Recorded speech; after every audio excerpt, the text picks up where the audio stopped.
আজকে আমরা যে বিষয়টা নিয়ে কথা বলতে বসেছি সেটা বেশ গভীর আর সত্যি বলতে একটু মাথা ঘুরিয়ে দেবার মতো। আমাদের হাতে যে সোর্সগুলো আছে সেগুলো একটা ধর্মতাত্ত্বিক ধারণা নিয়ে কথা বলছে। ধারণাটা হলো ঈশ্বরের দ্বিতীয় সত্তা, যিনি নিজেই এই জগৎ সৃষ্টি করেছেন, তিনি কিভাবে সৃষ্ট জীবের স্তরে নেমে এসে সেই জগতেরই উত্তরাধিকারী হলেন। ব্যাপারটা অনেকটা ধরুন কোনো বিখ্যাত ঔপন্যাসিক নিজের লেখা উপন্যাসের ভেতরে একটা চরিত্র হিসেবে ঢুকে পড়লেন শুধুমাত্র সেই উপন্যাসের সত্য আইনতভাবে পাওয়ার জন্য। এটা তো কারই সৃষ্টি, তাই না? তাহলে আবার উত্তরাধিকারী হওয়ার প্রশ্ন আসছে কেন? এই জটিল ধারণার গভীরে যেতে আমরা কিছু বাইবেলের শ্লোক আর তার ব্যাখ্যা নিয়ে আলোচনা করব। আমাদের আজকের লক্ষ্য হল এই পুরো বিষয়টার জট ছাড়ানো। আচ্ছা, তাহলে শুরুতেই প্রশ্ন আসে, এই যে বলা হচ্ছে সময় ও স্থানের উত্তরাধিকারী হওয়া, এর মানেটা ঠিক কি? প্রশ্নটা চমৎকার, কারণ এখানেই পুরো আলোচনার মূল ভিত্তিটা লুকিয়ে আছে। উত্তরাধিকার বা ইনহেরিটেন্সের ধারণাটা মালিকানার সাথে জড়িত, কিন্তু একটা নির্দিষ্ট শর্তে। সোর্স অনুযায়ী কেউ নিজের জিনিস নিজে উত্তরাধিকার সূত্রে পেতে পারে না। উত্তরাধিকার পেতে হলে মালিক এবং উত্তরাধিকারীর মধ্যে একটা পার্থক্য থাকতে হয়। এখন কিছু সূত্র বলছে ঈশ্বরের দ্বিতীয় সত্তা জগতের সহস্রষ্টা, অর্থাৎ সময় ও স্থানের উপর তার অধিকার বা মালিকানা আগে থেকেই ছিল। তাহলে তো উত্তরাধিকারের প্রশ্নই আসে না। ঠিক তাই, এখানেই সেই আইনি বা বলা ভালো মহাজাগতিক মারপ্যাচটা আসছে।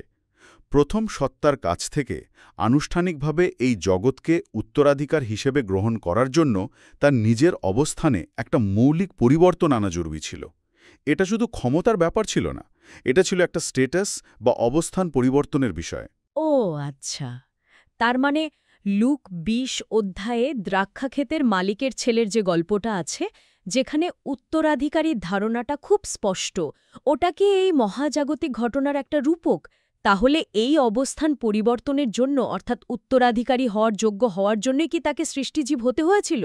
একদম, সূত্রগুলো ঠিক এই দিকেই ইঙ্গিত করছে। আর এখানেই বিষয়টা সবচেয়ে নাটকীয় মোড় নেয়।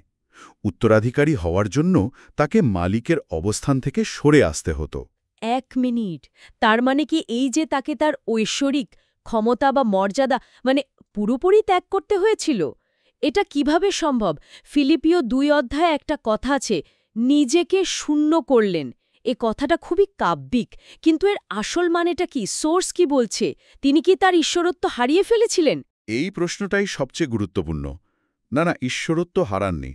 সোর্স ফিলিপিও ২ পদের উপর ভিত্তি করে বলছে তিনি স্বেচ্ছায় তার ঐশ্বরিক সুযোগ সুবিধা বা মর্যাদা একপাশে সরিয়ে রেখেছিলেন। নিজেকে শূন্য করা মানে ক্ষমতা হারানো নয়, বরং ক্ষমতার প্রয়োগ স্বেচ্ছায় স্থগিত রাখা।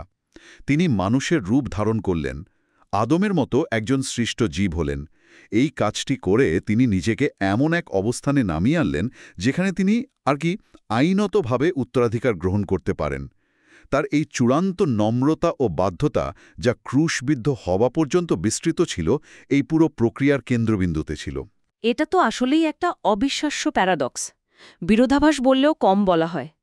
যিনি সময় ও স্থানের স্রষ্টা, যিনি এর ঊর্ধ্বে, তিনি এর ভেতরে একজন সীমাবদ্ধ জীব হিসেবে প্রবেশ করছেন। এটা তো পুরো খেলার নিয়মই পাল্টে দেয়। এর প্রভাবটা ঠিক কী ছিল? এর তাৎপর্য বিশাল। আগে যেমন যাত্রা পুস্তকের মতো জায়গায় বলা আছে, সৃষ্ট জীব ঈশ্বরকে সরাসরি দেখতে পেত না। স্রষ্টা এবং সৃষ্টির মধ্যে একটা হিউজ ব্যবধান ছিল। কিন্তু ঈশ্বরের দ্বিতীয় সত্তা যখন মানুষ হলেন, তখন সেই ব্যবধানটা ঘুচে গেল। প্রথমবারের মতো সৃষ্টিজীব তাদের স্রষ্টাকে দেখতে, শুনতে এবং স্পর্শ করতে পারল। যোহন ১৪:৯ পদে যেমন বলা হয়েছে, যে আমাকে দেখেছে সে পিতাকেই দেখেছে। এই এক ঘটনায় ঈশ্বর এবং সৃষ্টির সম্পর্কটা চিরদিনের জন্য বদলে গেল।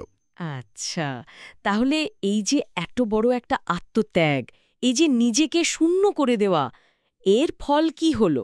এই পুরো প্রক্রিয়ার শেষটা কোথায়? সোর্স বলছে এই চূড়ান্ত বাধ্যতা এবং আত্মত্যাগের পুরস্কার ছিল এক কথায় সর্বোচ্চ।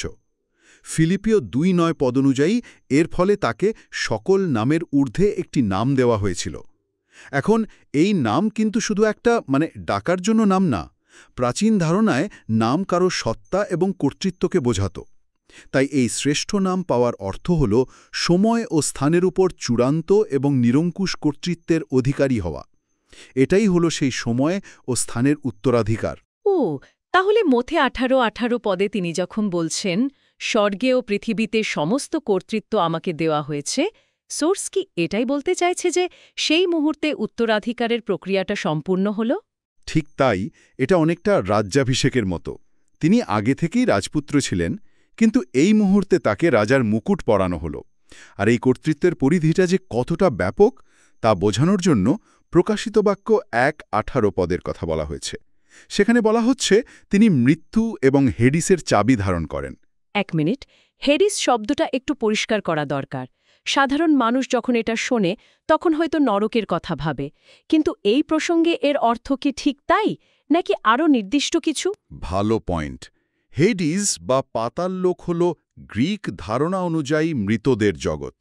এটা ঠিক আগুনের নরকের চেয়েও বেশি করে বোঝায় মৃত্যুর সার্বিক ক্ষমতা বা রাজ্যকে। সুতরাং যখন বলা হয় তিনি মৃত্যু ও হেডিসের চাবি ধারণ করেন, তার মানে হল এই উত্তরাধিকার শুধু সুন্দর বা ইতিবাচক জিনিসের উপর নয়, বরং মহাবিশ্বের সবচেয়ে নেগেটিভ এবং ভয়ঙ্কর শক্তিগুলোর উপরেও তার সম্পূর্ণ নিয়ন্ত্রণ প্রতিষ্ঠিত হয়েছে। জীবন এবং মৃত্যু দুটোই এখন তার কর্তৃত্বের অধীনে। বেশ, এটা একটা বড় ব্যাপার, কিন্তু এটা আর একটা নতুন ধাঁধার জন্ম দিচ্ছে, তাই না? যদি তিনি এই সব কিছুর জন্য একজন সৃষ্টজীব হয়ে থাকেন, তাহলে কি তিনি চিরকাল সেই সীমাবদ্ধতার মধ্যেই আটকে থাকবেন? এই উত্তরাধিকার পাওয়ার জন্য তিনি যে মানবরূপ নিলেন, সেটাই কি তার স্থায়ী পরিচয় হয়ে গেল? সোর্স কি এই বিষয়টা নিয়ে কিছু বলে? হ্যাঁ, এবং এখানেই ধর্মতত্ত্বের সবচেয়ে সূক্ষ্ম এবং রহস্যময় দিকটা উঠে আসে। সোর্স বলছে যদিও তিনি মানুষ হিসেবে এসেছিলেন এবং পুনরুত্থানের পর তার দেহ এক নতুন মহিমান্বিত রূপ পেয়েছিল, লুকের একটা জায়গায় যেমন দূতের মতো হওয়ার কথা বলা হয়েছে, তার আসল সত্তা কিন্তু সময় ও স্থানকে অতিক্রম করে। তিনি সৃষ্টিজীব হয়েছিলেন একটা নির্দিষ্ট উদ্দেশ্যে, কিন্তু তার মূল পরিচয় তার চেয়েও বড়। ইয়োবের মতো জায়গায় যেমন বলা হয়েছে সৃষ্টিজীব ঈশ্বরের এই রহস্য পুরোপুরি বুঝতে পারে না। তার মানে তিনি একই সাথে দুটো আপাতদৃষ্টিতে বিপরীত অবস্থানে রয়েছেন। একদিকে তিনি সময় ও স্থানের মধ্যে একজন উত্তরাধিকারী, একজন অংশগ্রহণকারী। আবার অন্যদিকে তিনি সেই সত্তা যার ভেতর বা যার মাধ্যমে সময় ও স্থান টিকে আছে। এটা তো অনেকটা এমন যে নাটকের একটি চরিত্র একই সাথে মঞ্চও বটে, যার উপর পুরো নাটকটি অভিনীত হচ্ছে। এটা হজম করা বেশ কঠিন। ঠিক এই কারণেই একে একটা গভীর রহস্য বলা হয়। তিনি একই সাথে খেলার ভেতরেও আছেন, আবার খেলার নিয়মকানুনও তারই তৈরি। এই দ্বৈত অবস্থানটা মানুষের যুক্তির সীমার বাইরে, কিন্তু সোর্স অনুযায়ী এই উত্তরাধিকারের একটা চূড়ান্ত পরিণতি বা উদ্দেশ্য আছে। এটা শুধু ক্ষমতা পেয়ে বসে থাকার জন্য নয়। তাহলে সেই চূড়ান্ত উদ্দেশ্যটা কি? এই যে মৃত্যু আর হেডিসের ওপর তিনি কর্তৃত্ব পেলেন, এটা দিয়ে শেষ পর্যন্ত কি হবে?